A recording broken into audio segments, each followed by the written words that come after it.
I want to begin this video with a very simple question to you guys. Okay. I want you to imagine that you are running a restaurant. Okay. And you don't know how many chefs you have. You don't know who among your chefs makes the best biryani. You don't know who is secretly dreaming of quitting and becoming a food blogger or starting their own restaurant. Can you sleep properly at night? It is scary, right? And that is exactly why we need human resource stock taking and mapping. This unit, the things that we are going to learn in this particular video, unit number 6, will help you understand how you can take stock of the current workforce in your organization and plan for the future, all the while keeping employee relations in check. So, what exactly is HR stock taking? In simple words, it is like doing a reality check of your employees, their skills, their experience, their potential, their talents. The goal here is to find out if we have got the right people in the right jobs. For example, if you are the marketing head, okay, and you secretly hate social media, it's a mismatch. Right? So, HR stock taking ensures that your workforce aligns with the company's goals. So it looks for things like age, experience, or even character of your employees. Character also matters.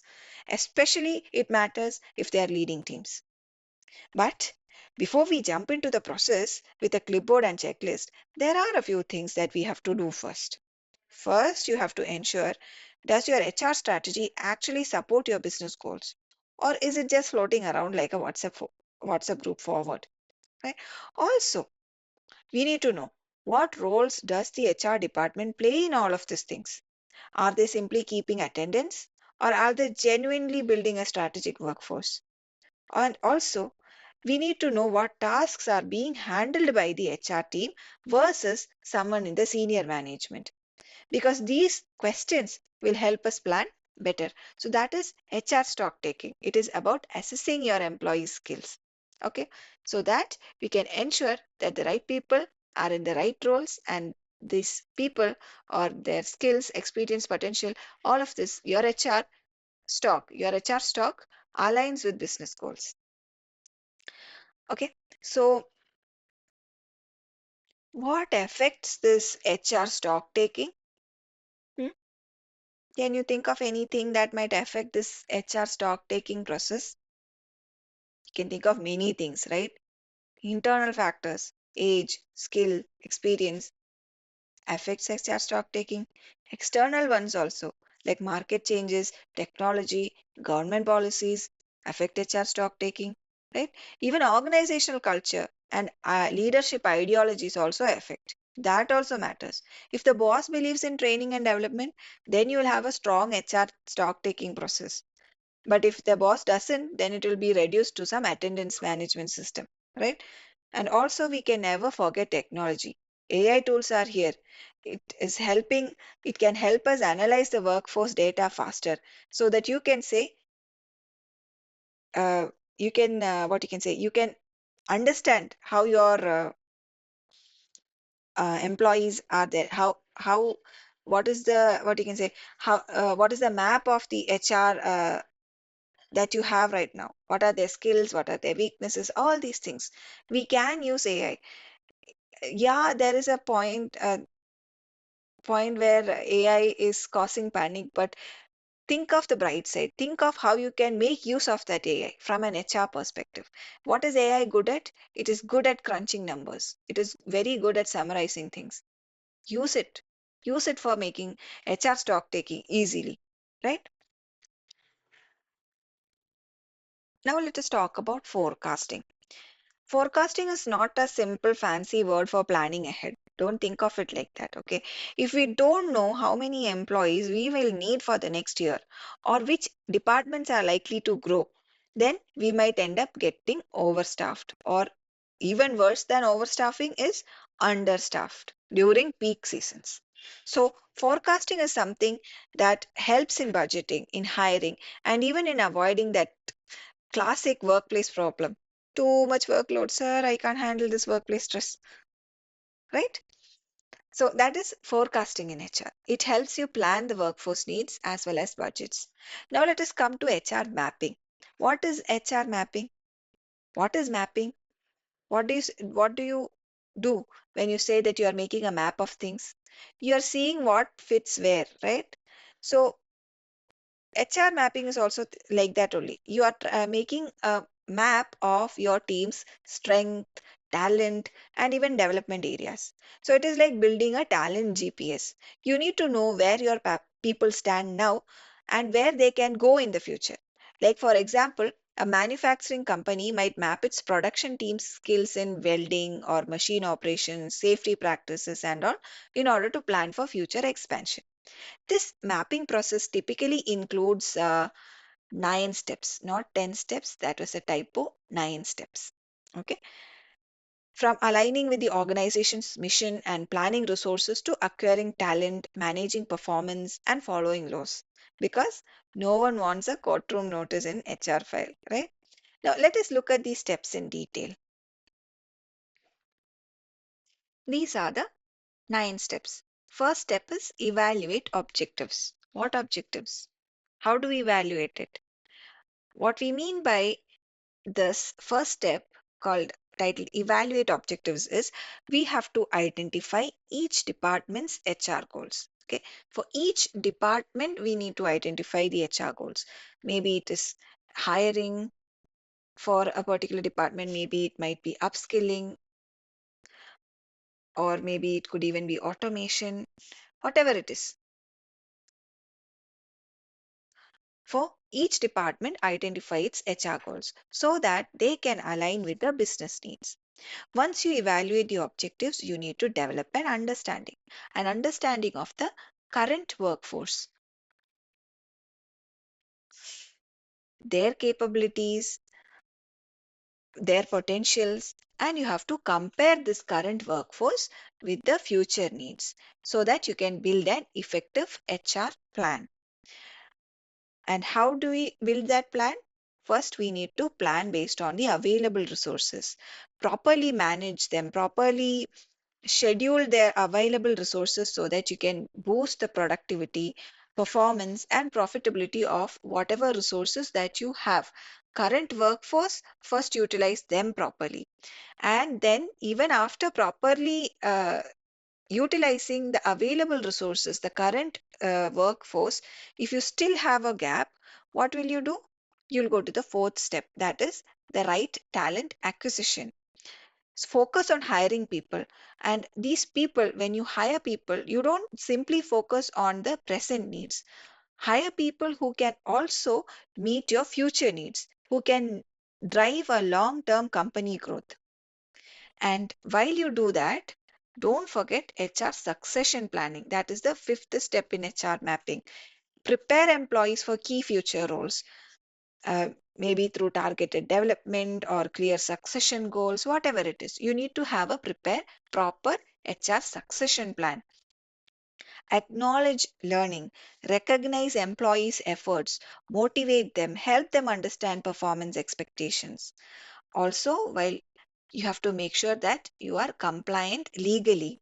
Ensure all employee related practices follow labor laws so that you protect both company as well as employee interests.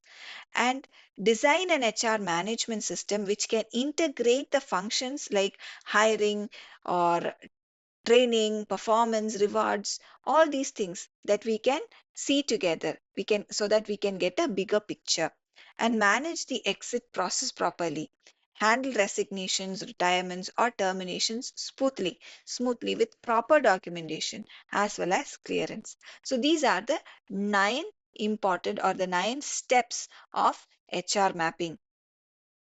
I hope you understood the role of HR mapping in planning promotions, training, succession, and keeping the company ready for change. Okay, so now let us take a small example of Shell. Do you know Shell? Shell, have you seen this logo of a small shell? Yeah. Oh my God, my drawing skills. Shell, you know? Okay. So Shell introduced a self-service compensation system. where the employees could track and manage their own HR data. Talk about employee empowerment, right? Employees responsible for their entire HR data. Taking or following in the footsteps of Shell, there are a lot of other companies also who are doing it, where where employees are in charge of managing their HR data and making sure that they are all what you can say, they are all up to date. That is there. Now let us understand inventorying in HR. Okay, inventorying in HR is similar to how grocery store tracks how much Maggie or milk is there on the shelf. Okay, so just like that, HR, instead of tracking Maggie or milk or things like that, HR tracks people, who is doing what, who is skilled in what, where there are gaps, all such things. Like, for instance, if you take a software company, they might check how many Python programmers they have, and whether they need to train or hire more for an upcoming AI project and all.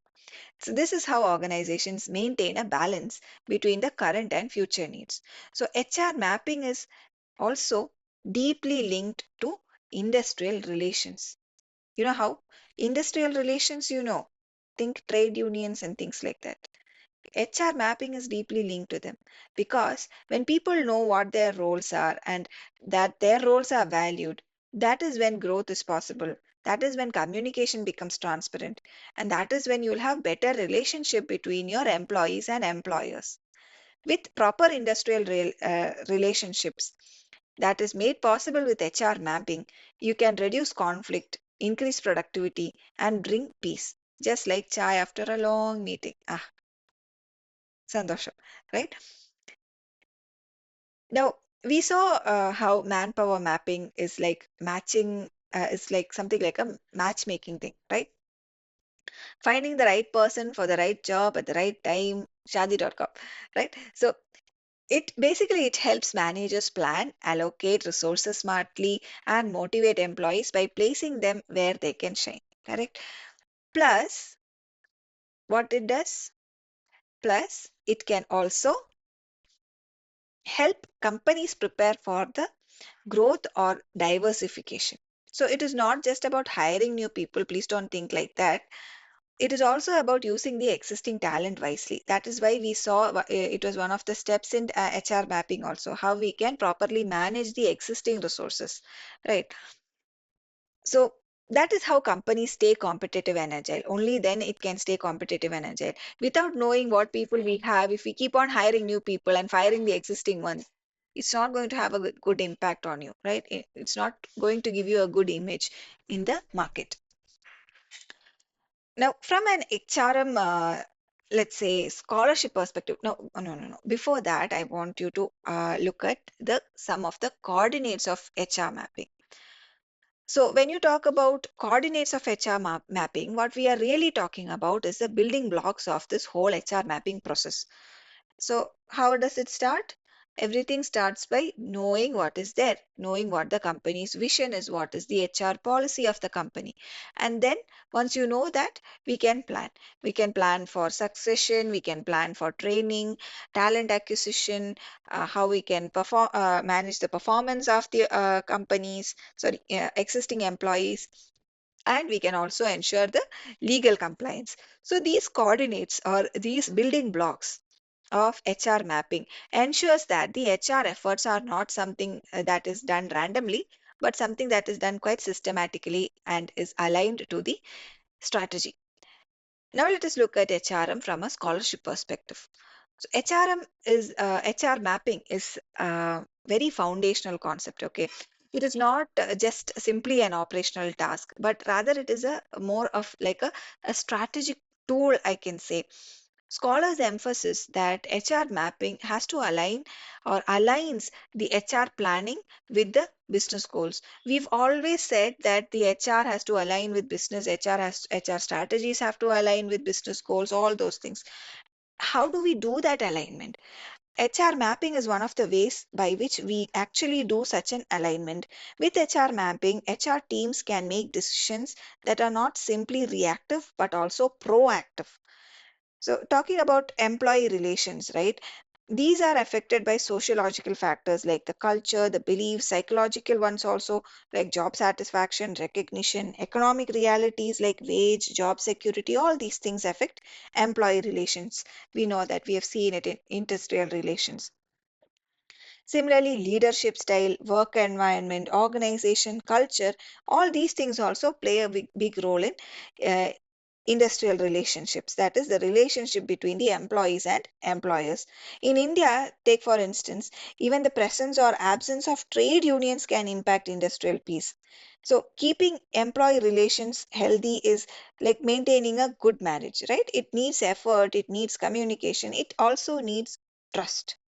So, if I am to sum up, HR mapping is and also stock taking. These are both like health checks of an organization's human side. They help businesses know the strengths, the human HR related strengths. It can help them address the gaps and also plan for a better future. Without HR mapping or HR stock taking, organizations will end up making HR decisions that are based on gut feeling, or even worse than gut feeling is last year's Excel sheet. No, absolutely not, right? We should not be doing it because we have a very dynamic environment around us. Everything is changing so rapidly before you can say, aha. Hmm? So I hope you found this session useful in your TEE preparation. Until I meet you again in Unit 7, happy learning.